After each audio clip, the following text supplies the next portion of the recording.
This video is to describe the PMT function for Excel.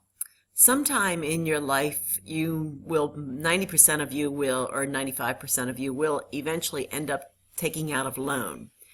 And a loan is based on three variables: interest rate, the term or the number of payment periods you're going to make, and the amount of the loan. So in this video, I want to describe how to create the monthly payment, a quarterly payment, and if you are only going to make a payment once a year. I'm going to start here in E7. We have three different cars listed: the purchase price, the amount of down payment, and then the amount of the loan. Up top here in B3, we have the interest rate at 3.5% and the number of years we're going to pay it off at 3. To start your PMT function, you can go to Formulas, down to Financial, and locate PMT.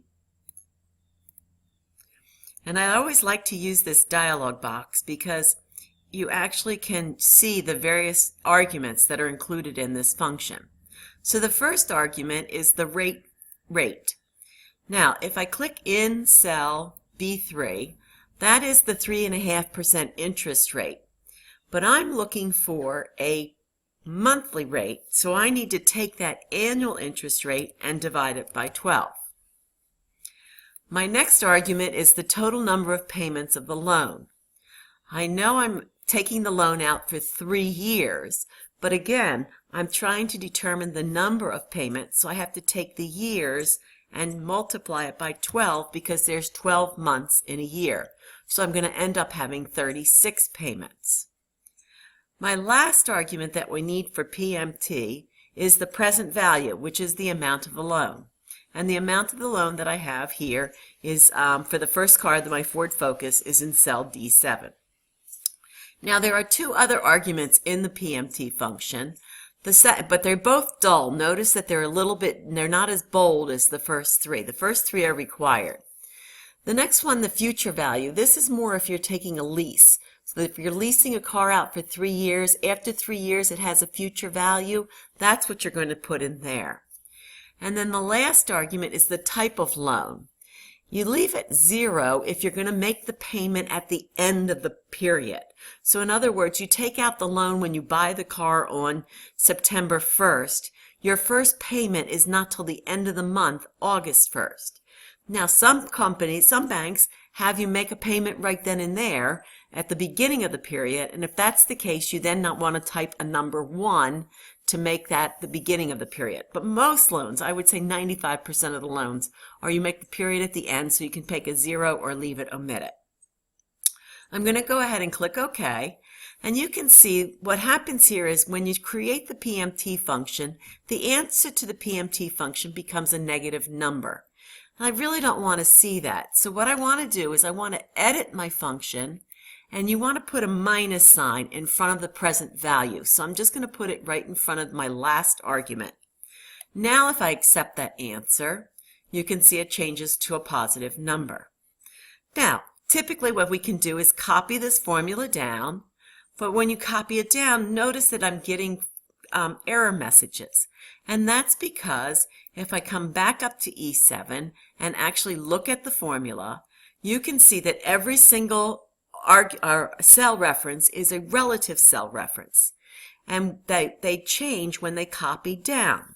So there are times that you don't want a cell reference to change, and you need to make that absolute. So I don't want my interest rate to be changed, so I'm going to put a $sign in front of the B and a $sign in front of the 3. And I also don't want my years in B4 to change, so I'm going to make that an absolute cell reference. I do want my present value, my loan amount to change. I do want the D7 to change to D8, D9.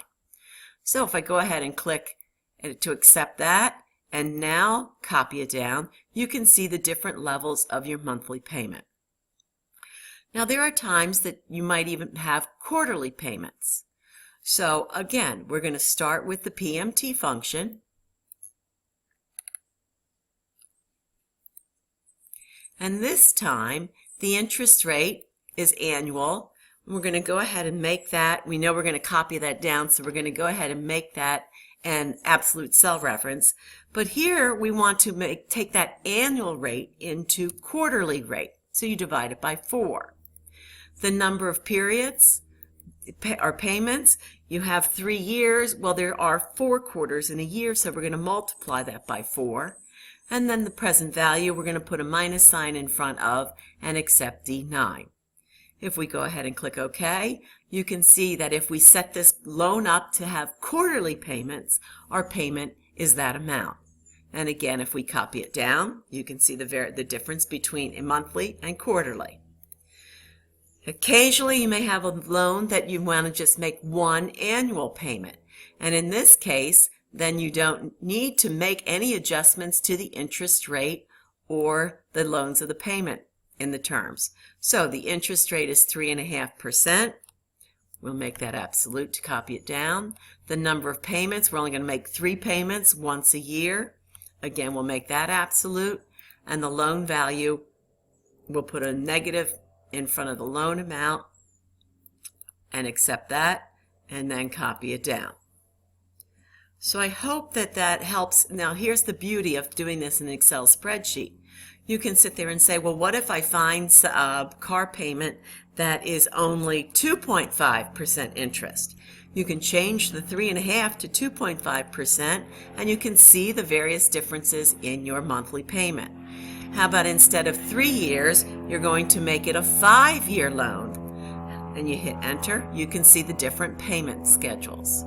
So I hope that helps you explain the PMT function. Again, the key with the PMT function is to take the interest rate and convert it to monthly or quarterly by dividing by 12 or dividing by 4, by taking the number of years of the loan times 12 months or times 4 for a quarter.